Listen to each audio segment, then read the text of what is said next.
Welcome, I'm Joe Ruhl, and thanks for joining me in this video entitled The Choreography of Chromosomes During Mitosis and Meiosis.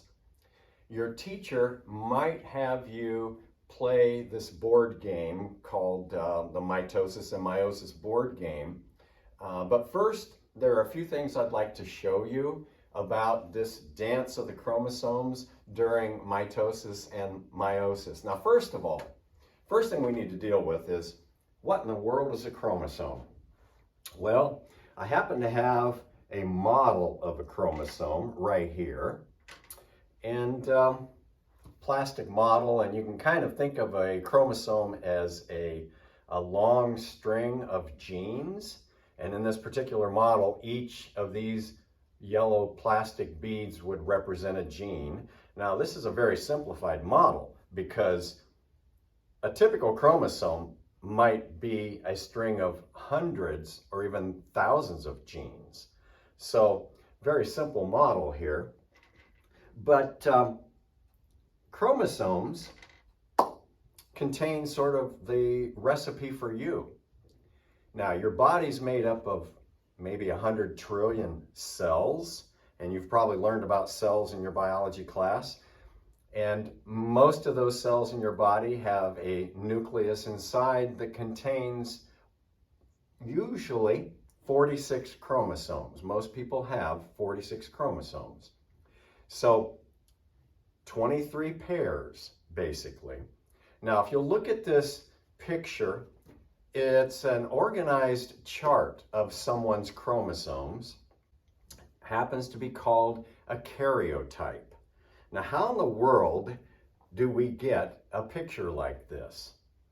Well, one way to do that is to take a needle. Actually, a doctor or nurse would do this. Take a needle and withdraw a tube of blood from your arm. If you wanted to see your chromosomes for some reason or other, or if some doctor wanted to see your chromosomes, take a tube of blood from your arm, and then in the lab, they would spin that tube of blood so that the white blood cells would settle out, and then isolate out the white blood cells. And then take those white blood cells and treat them with various chemicals. We won't go into detail on that now. Various chemicals that would encourage those white blood cells to proceed into a stage where the chromosomes are visible under the microscope. And then a technician would take a picture, a photograph, through the microscope of those chromosomes and enlarge that photograph, print the photograph, and then a technician would painstakingly cut those chromosomes, out of that photograph of chromosomes, and glue them on a chart like this, called a karyotype, in an organized fashion, arranged from largest to smallest. And if you look carefully at this karyotype, you'll notice that there are 23 pairs of chromosomes. So you have, for example, 2 chromosome number 1s. One of those you got from your mom, the other one you got from your dad. You've got 2 chromosome number 2s. One of those you got from your mom, the other one from your dad, and so on, all the way down to the 23rd pair of chromosomes. Now, this is how we get a picture like this. And like I said, the source of the cells to produce this karyotype could come from a blood sample, or in the case of prenatal diagnostic techniques like amniocentesis or chorionic villus sampling, the doctor, in the case of an amniocentesis, for example, would take a long hypodermic needle and insert it into the expectant mother's uterus, through the tummy skin layers, through the muscle layers, into the uterus, and withdraw about 10 milliliters of amniotic fluid. And in this picture, you can see a photograph taken through the microscope of skin cells that have flaked off of the fetus, the unborn baby, that are floating in the amniotic fluid. And the doctors and technicians would then take those cells and prepare them under the microscope, coax them to the place where the chromosomes inside the fetus's cells would become visible, and then make a karyotype of those chromosomes so that for some reason or other, if they felt the need to examine the chromosomes of the unborn fetus, this is how they could do this. So we all have 46 chromosomes in each nucleus of each cell in our body. Now we're talking about something that's pretty small here, because imagine if you imagine a period at the end of a sentence, print it out at the end of a sentence. Let's say Times New Roman font, not bold, regular, period. On that period, you could probably fit maybe 300 of your skin cells. So they're pretty small. And so if you imagine the cell to be enlarged to this size, then the nucleus inside would be about the size of a baseball. And then inside that nucleus, you've got these 46 chromosomes. One thing that's real important to realize is that during most of the life of a cell, the chromosomes are not visible the way we saw in the karyotype photograph. Most of the time, in most of the life of a cell, the chromosomes are all stretched out really long and thin, so that if you looked at one of these cells under the microscope, you wouldn't be able to see the chromosomes. They're too long, they're too thin. The nucleus would appear as sort of just a solid looking nucleus, and chromosomes would basically be invisible. And that's, like I said, because during most of the life of a cell, chromosomes are stretched out really long and thin. Now I've got a handy dandy chromosome winder here to help us understand what happens during the life of a cell.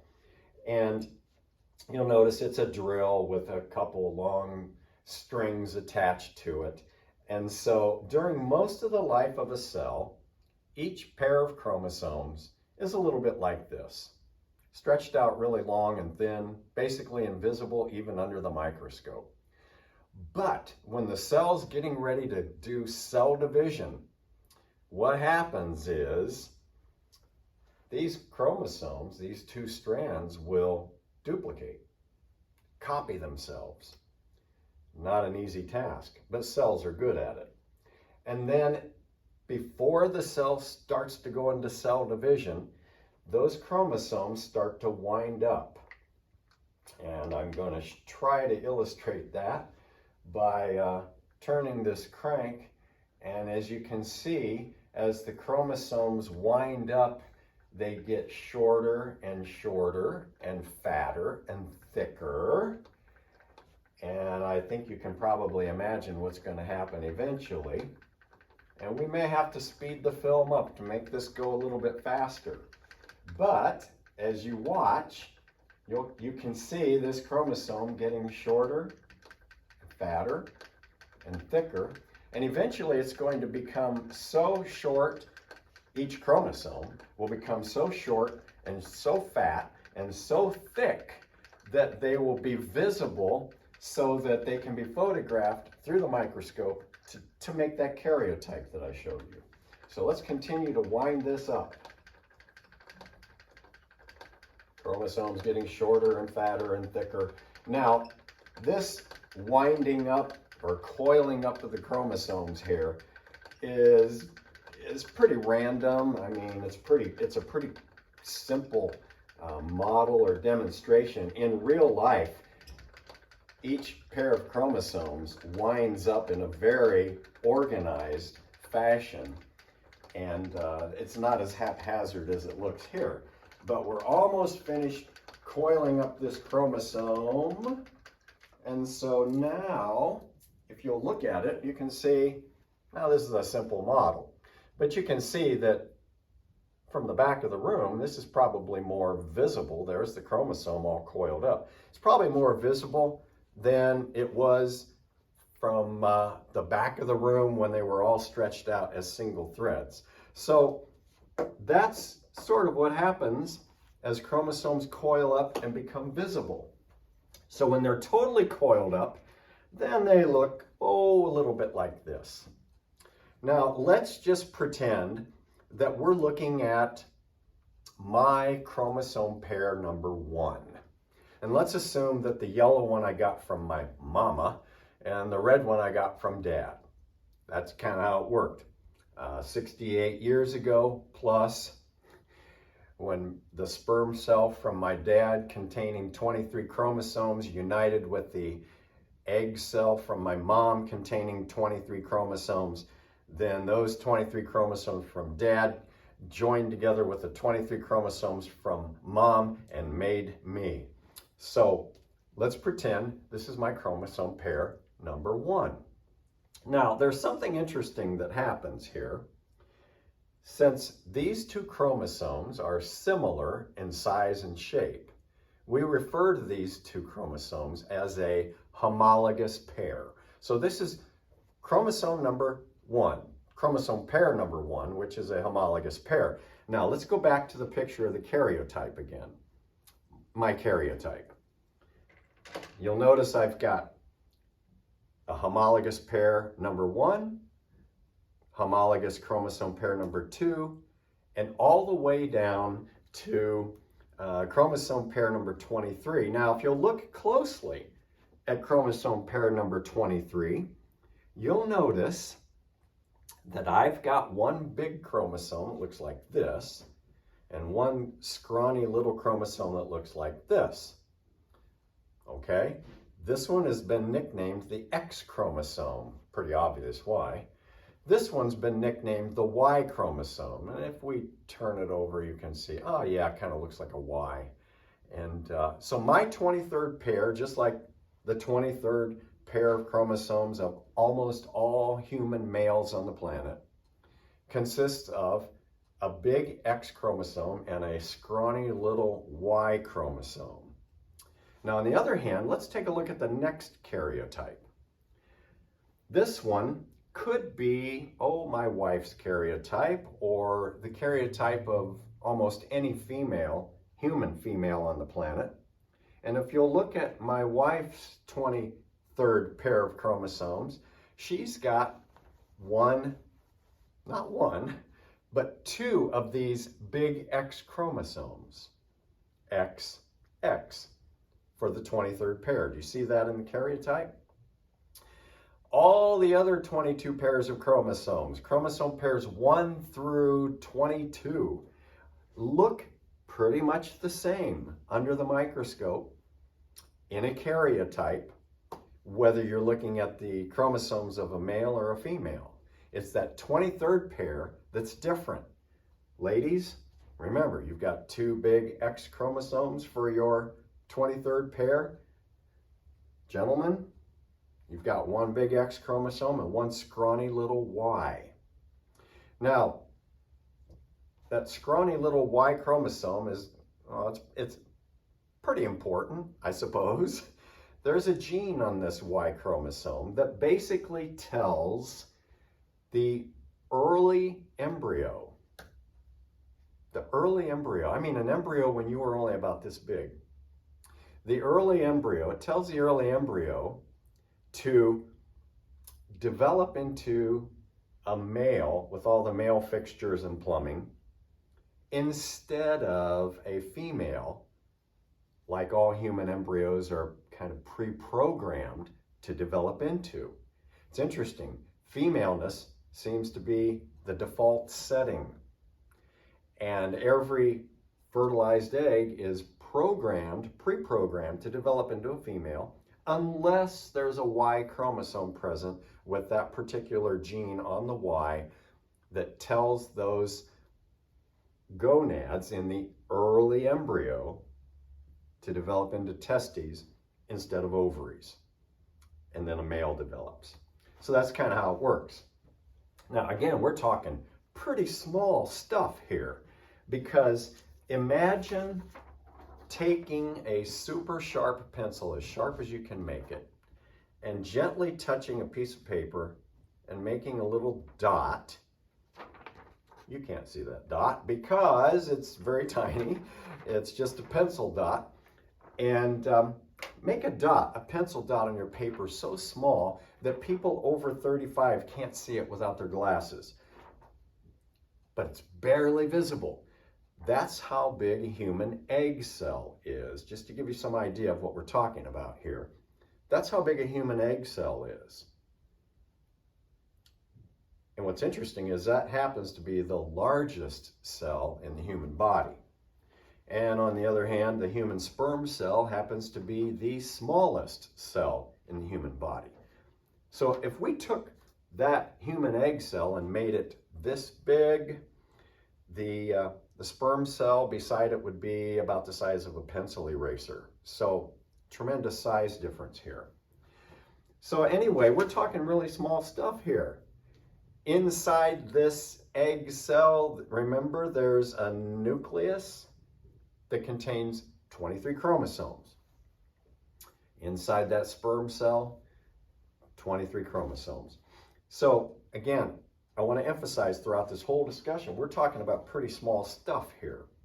Now, what I'd like to do is look at the dance of the chromosomes during cell division. And the first kind of cell division we're going to look at is called mitosis. Your teacher may have already taught you something about mitosis. It's a process where your body cells, and remember you're made up of like 100 trillion, it's a process where they split in two to make new cells so that you can grow. I mean, remember, you started out life as a fertilized egg, a single cell, and that cell replicated all of its chromosomes, split into two cells, and eventually 4 cells, 8, 16, 32, 64, and so on. And so now look at you. Now you're like 100 trillion cells. And because of this mitosis process, each cell in your body, each body cell, whether we're talking pancreas, liver, spleen, stomach, brain, skin, each body cell contains 46 chromosomes, and they are an identical copy of the 46 chromosomes that you started out with at conception. So you see why mitosis is important? Without mitosis, you can't grow. Mitosis also makes new body cells to replace those that get worn out or damaged, like in injuries. So very important process, keeps you going. What I want to do is I'd like to look at what the chromosomes are doing during mitosis. So to do that, you have a worksheet here, and I want to just talk briefly. If you look at number 6 on your worksheet, it lists 5 different stages in the life of a cell. Your teacher may have taught you about these. The first one is interphase. Interphase. The cell spends the vast majority of its life in that stage called interphase. And that's when, under the microscope, a cell in interphase would have just kind of a solid-looking nucleus without any chromosomes visible, because remember, with the chromosome winder model, during interphase, the chromosomes are stretched out so long and thin that even under the microscope, they're not visible. All you would see under the microscope is a cell with a solid-looking nucleus, and the chromosomes inside there would be invisible. So that's interphase. But something very important happens during interphase. That's when every chromosome, each of your 46 chromosomes in that cell, duplicates themselves. They duplicate. So by the end of that duplication process, that cell nucleus contains essentially twice the amount of chromosome material that it had before the duplication process. Now, the next stage on your list under number 6 is prophase. Your teacher may have taught you about these stages. In prophase, what happens is those chromosomes all coil up and get short and fat and thick, like I showed you with the chromosome winder. They get short, fat, and thick. And at the end of prophase, they're going to be visible if you tried to photograph them through the microscope. They would be visible, looking a little bit like our model here. That's what they would look like. Now, I'd like to use my fingers to kind of illustrate these stages here. And you can follow along under number 6 in your worksheet. Let's assume that this represents the nucleus of a cell, and it's getting ready to go through mitosis. This is the nucleus. Now, I'm ignoring, just for now, we want to just focus on the nucleus. I'm ignoring the cell membrane out here and the cytoplasm. We're just looking at the nucleus. So here's a solid looking nucleus that you would see if you looked at a cell under the microscope in interphase. Now let's go to the next stage. The cell proceeds into prophase, where the chromosomes start coiling up and getting short and fat and thick and visible. So let's illustrate prophase this way. So here the chromosomes are visible. Let's say my fingers represent those chromosomes. And something else interesting happens during this prophase stage. The nucleus, the little bag that the chromosomes are inside of, dissolves. And so under the microscope, if you looked at a cell in prophase, you'd see something like this. You'd see a bunch of chromosomes just in a pile. But then in the next stage, metaphase, those chromosomes line up in the middle like this. Here they are, all lined up in the middle of the cell. And then in the next stage, anaphase, each of those 46 chromosomes and their duplicates that they made back in interphase pull apart in anaphase. And at the end of anaphase, they reach opposite poles or ends of the cell. And when they finally reach opposite ends of the cells, that stage is called telophase, the final phase, and then the cell pinches in two. Now we've got 2 cells where we only had 1 before. That's sort of what the chromosomes look like, and you can practice this with your hands.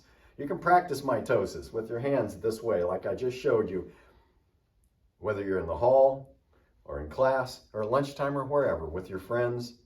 They'll love your nerdiness if you do that. So, let's deal with a very important question here. Okay, look at this chromosome number 1 that I got from my dad 68 years ago. Why does it look double? I mean, look at it. It's made of 2 strands. So why does it look double? I want you to think about that for a second. Why does it look double? If your answer is because it is, you're right. This chromosome looks double because remember back in interphase, now this is what it would look like in prophase or metaphase. Back in interphase, it essentially was like this, but stretched out really long and thin. And during that stretched out long and thin phase, remember, it duplicated itself like this. And when the chromosomes proceeded into prophase and coiled up and became short and fat and thick, this is what they look like. That's why they look double, because they have replicated themselves back in interphase.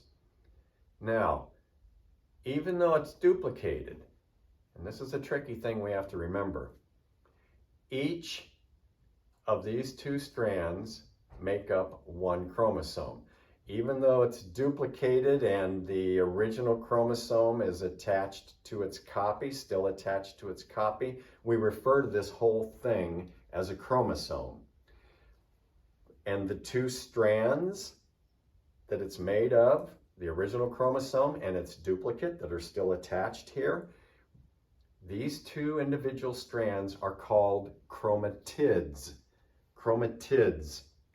And you can see that in your worksheet as well. They're called chromatids. But as long as they're still joined together here, the whole thing is referred to as a chromosome. So when you look at a karyotype, again, let's look at the karyotype again. We're looking at metaphase chromosomes in this picture. Metaphase chromosomes. And when you look at that, you'll notice, you might be able to notice that each chromosome looks double, kind of like this, sort of like this. And that's because we're looking at duplicated chromosomes in this karyotype photograph. What I'd like to do is take a look at the actual choreography of these chromosomes. So let's, if you look in your worksheet, you'll notice a diagram under number 10 in your worksheet, question number 10, that looks something like this. We're looking at a cell that splits in two to make two new cells. So this is what we're looking at. Again, this is mitosis. So that's what we're going to look at in this diagram. And in the diagram, what I'd like to do is I'd like to place this chromosome pair number 1 that I got from my parents. The yellow one came from mom, the red one from dad, 68 years ago. And I just want to look at the dance of the chromosomes here. Now, we're looking, let's say, at a cell that's in prophase. How do we know it's prophase? Because they're visible, we can see them. Why do they look double? Remember, because they duplicated themselves back in interphase. So let's look at the dance of chromosomes. We've got prophase here, and here's how they line up in the middle in the next stage, which you can tell in your worksheet is called metaphase. They line up like this. That's metaphase. Now let's watch what happens to the chromosomes during the next stage, anaphase. During anaphase, the chromosomes pull apart like this. So that chromosome number 1 that came from dad, which is made of 2 chromatids, during anaphase, they pull apart. Same thing happens with the chromosome number 1 that I got from mama. And when they're totally pulled apart, that's called telophase, like this. The cell pinches in two, and now we've got 2 identical cells where we only had 1 before. That's kind of the bare essentials, the basics of the dance of the chromosomes during mitosis. That's a little bit what it looks like. Now remember, you've got 22 other pairs of chromosomes, 22 other homologous pairs that are doing the same thing here. So in a real model, we would have not just 2 chromosomes in this cell, but 46. Not just 2 chromosomes in that cell, but 46. So let's just say this is a skin cell, for example. When it's mature, it's going to go through mitosis, duplicate its chromosomes, repeat the process, and make 2 more identical cells. So mitosis is it's a wonderful thing that most people take for granted. So that's kind of what it looks like. Now, let's rewind the film back to here because I want to show you something else. We're going to layer on just a little bit more information. So, a couple more terms. We've already said that this is a homologous pair of chromosomes. This cell that contains chromosomes in homologous pairs is called diploid. When a cell contains chromosomes in homologous pairs, then it's in a condition that we call diploid. It's a diploid cell. Your body cells, all of your body cells are diploid cells, or I should say most of your body cells are diploid cells. And there's a symbol that we use to represent that, and that symbol is 2N. N stands for chromosome number. Basically, the N in humans is 23. So a diploid cell would contain the 2N number of chromosomes, twice 23, 46 chromosomes. But we're only looking at 2 chromosomes. Remember, there are 44 other chromosomes that we would have in this picture, but I just don't have enough beads and magnets to illustrate that. Plus, it would get too messy. So that's one new term I wanted to throw out there. Now let's make the chromosomes pair up in the middle or line up in the middle like they do in metaphase. There are a couple other things we need to label here. You'll notice that the 2 chromatids, the 2 red chromatids, are joined together by this magnet. Okay, in our model, you can see it's a magnet. And the place there where the 2 chromatids are joined together is called a centromere.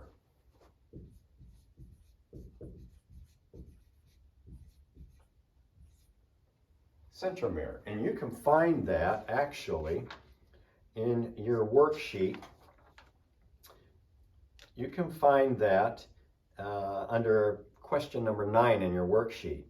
What's the place called where the 2 chromatids are attached? That's the centromere.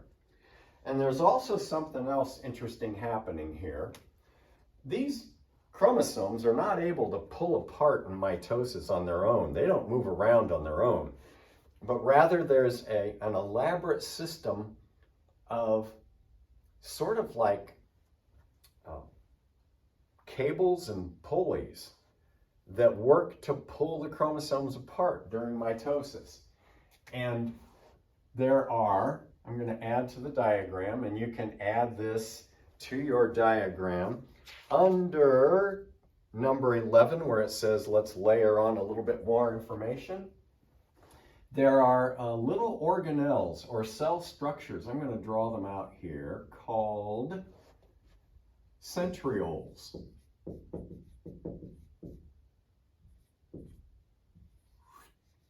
Centrioles. Over here, and on the opposite pole of the cell, centrioles. And those centrioles are really cool because they produce little threads called spindle fibers, which are made of microtubules, tiny little threads of protein.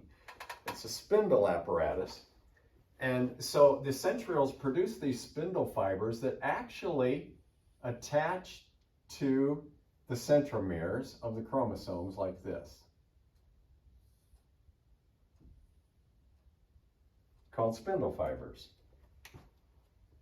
Spindle fibers. And what's really interesting is under the microscope, when you look at this in action, it's not as simple as the way I'm describing it. It's a very elaborate, delicate, complex process. It almost appears like the centrioles are reeling in the spindle fibers, and these centrioles over here, it's almost like they're reeling in the spindle fibers. And when that happens, it pulls these chromosomes apart during the stage called anaphase. Now, I want to kind of illustrate that up here with some high-tech animation. High-tech. Here we go. Let's make the centrioles start to reel in those spindle fibers. Here we go. Sort of high-tech animation. Here we go. Okay, so see what's happening where centrioles are getting away. Centrioles are reeling in the spindle fibers.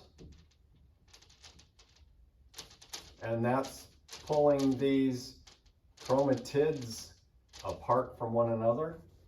Stop action photo right there of anaphase. And they continue to reel in these spindle fibers. And when we get to the final stage here where the chromatids at opposite poles of the cell are as far apart as they're ever going to get. At the very end, that's called telophase. The cell pinches in two, and now we've got two identical diploid cells. Two identical diploid cells.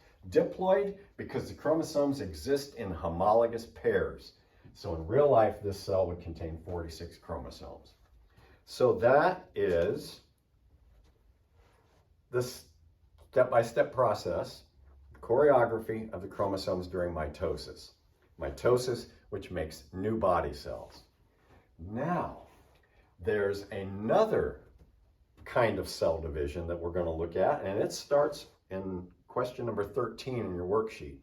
Another kind of cell division called meiosis. Interesting thing about meiosis is it only happens in the testes and the ovaries. And it's a special cell division that produces sperm cells and egg cells that have only half the number of chromosomes. So what I'd like to do now is direct your attention to question 14 in your worksheet, where we have another diagram of cell division that we're going to look at that illustrates the basics of meiosis. So let's go ahead and do that. Okay, let's take a look at that very special kind of cell division called meiosis, which again happens only in the testes and in the ovaries.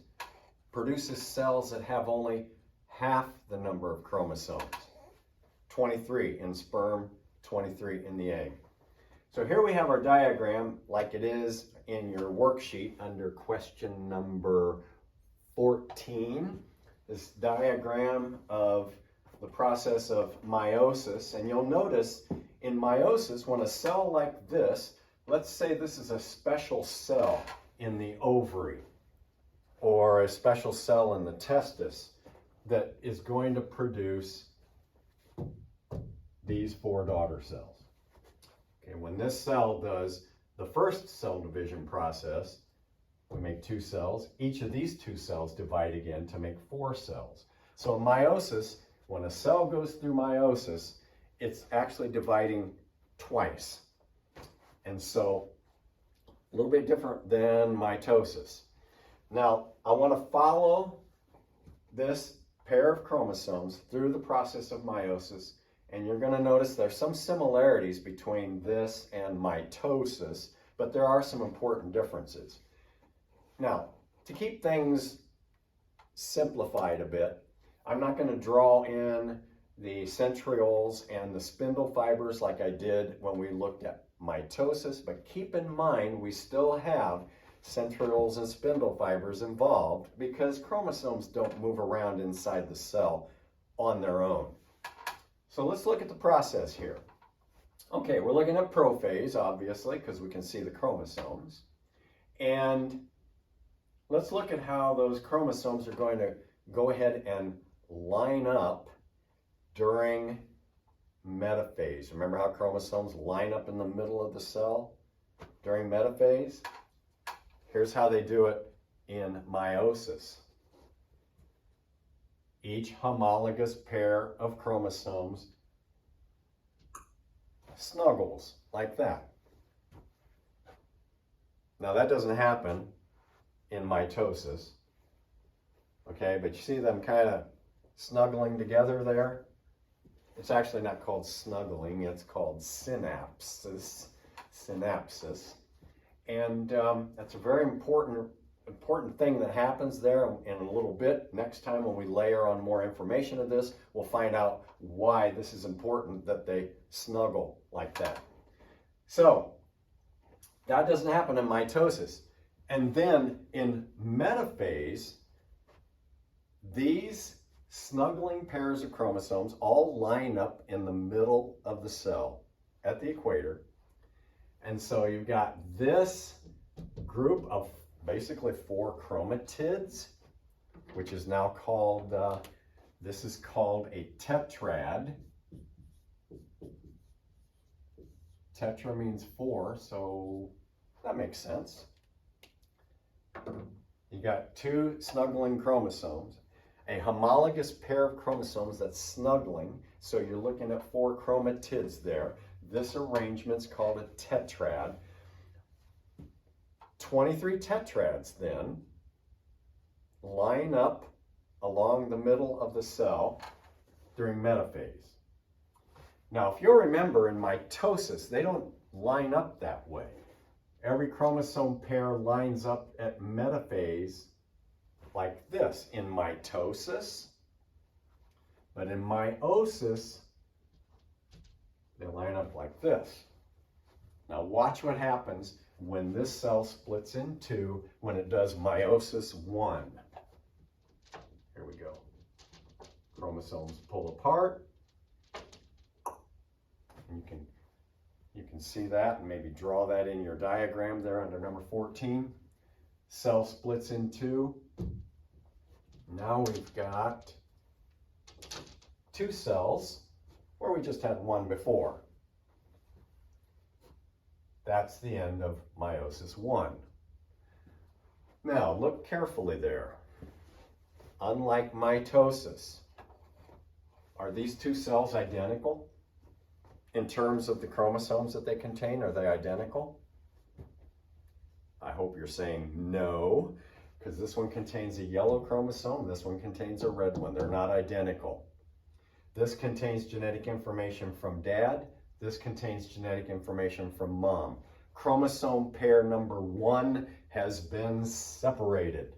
So now this cell contains 1 member of every chromosome pair. 1 number 1, 1 number 2, 1 number 3, 1 number 4, and so on all the way down the line. Same for this one. So essentially this cell contains only 23 chromosomes that look kind of like this. This cell contains 23 chromosomes that look kind of like this. 23. Remember, this original cell here was diploid.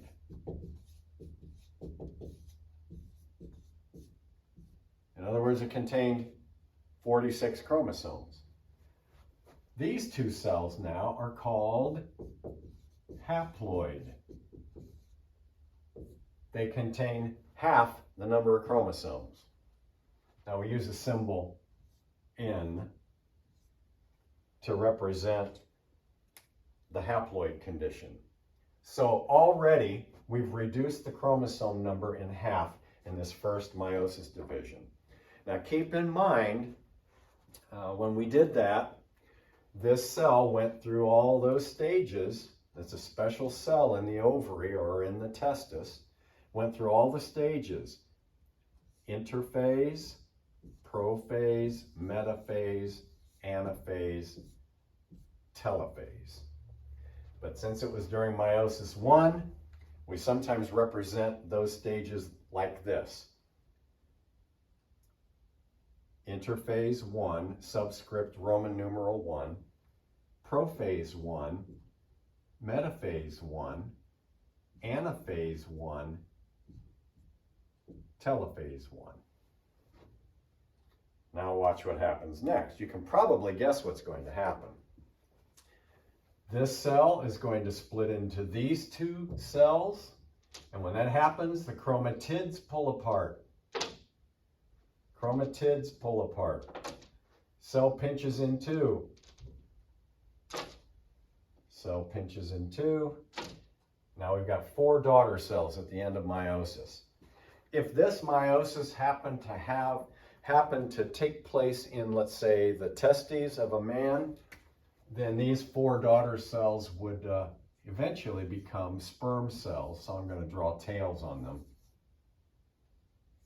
There we go. 4 sperm cells. If the meiosis process happened in a female, in the ovary, you would produce actually 1 very large egg cell. The other 3 would be very tiny and just sort of wasted. And the idea is to put all the energy and nutrients into 1 egg cell. And that's a big difference between meiosis in the male and meiosis in the female. Okay, so now you've got just 23 chromosomes in here, 23 in here, 23 in here, 23 in here. The egg's going to contain 23 chromosomes, which is ideal because then when the sperm and the egg get together, the new fertilized egg contains 46, which is what you would usually expect, which would be the normal situation in humans, 46 chromosomes. Now, something else happens interesting in meiosis way back here. And so I want to rewind the film back to the beginning of meiosis. And let's get rid of this here. Let's get rid of this. Okay, here we are. We're in prophase. And then metaphase, all those tetrads are going to line up in the middle. In this very important, I'll call it snuggling stage right here, where the chromosome pairs are snuggled together, they do something really interesting here called crossing over. And I want to try to illustrate that as best I can by breaking the yellow and red chromatids and rejoining them to show that during crossing over, the red and yellow chromosomes actually swap genes. And a lot of shuffling of genes happens during this stage right here. Let's try to illustrate that. We're going to try to illustrate crossing over where pieces of the chromosomes actually break. They line up perfectly, gene for gene along their entire length. And remember, a chromosome may have thousands of genes along its entire length, because you see, in those 46 chromosomes, there are about 23,000 gene pairs. So this chromosome, since it's chromosome number 1, which remember in the karyotype is the largest chromosome, the longest one, it's made up of thousands of genes along its entire length. And it may cross over. You may have crossover points along the entire length of that tetrad at random places. So you get a tremendous shuffling of genes going on in meiosis right here. Let's proceed into anaphase 1 of meiosis and see the result of the crossing over. You see that? I don't know if you can see that or not. So let me enlarge, for example, this chromosome. Check it out. The two chromosomes have swapped genes. And so now this red chromatid actually has some genes that came from the yellow chromatid that it was next to in the tetrad. And you may have, I only showed one crossing over point, but you may have multiple crossing over points along the entire length of the tetrad at a whole bunch of different random places. So as a result, then when we do meiosis 1, you got two cells here that are vastly different. Now let's do meiosis 2. When we do meiosis 2, and by the way, in meiosis 2, there is no interphase stage. Instead, these two cells proceed right on into prophase, and we do what's called prophase Roman numeral 2, metaphase 2, anaphase 2, and finally telophase 2. So let's look at meiosis 2. Chromatids pull apart. Chromatids pull apart. Now, look closely at these 4, let's say, sperm cells. What do you notice? I hope you notice that each one is totally unique in terms of the combinations of genes that they contain. The chromosome number 1 in this sperm cell, you'll notice, is partly red, partly yellow. In this sperm cell, totally red. In this sperm cell, partly yellow, partly red. in this sperm cell, totally yellow. As a result of the crossing over that happened back here during prophase, each of these 4 sperm cells is totally unique. That's part of the reason why I don't look exactly like my brother. Now, there are some similarities, but maybe, let's just say for sake of illustration, that this sperm created my brother, this sperm created me. And so, even though there are vast differences between the way women produce egg cells and the way men produce sperm cells, which we would learn about in a later lesson, the chromosomes, the dance of the chromosomes, the choreography of the chromosomes looks exactly the same if you're looking, whether you're looking inside a cell that's going through meiosis to become an egg or a cell that's going through meiosis to become sperm cells. The chromosome dance looks exactly the same. And because of the crossing over back here, remember, each of the 23 tetrads in this cell is crossing over at multiple random points along their entire lengths. Because of all this shuffling of genes that goes on back here in prophase, no 2 sex cells that a guy produces in his entire life are identical in terms of the combinations of genes that they contain.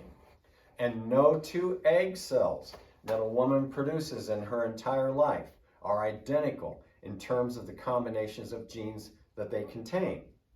Now, you think about this for a minute. Let's talk about guys for a minute. A typical male is going to start producing sperm cells at age puberty, which varies from one guy to another, maybe, let's say, age 12, okay? Starting at age 12.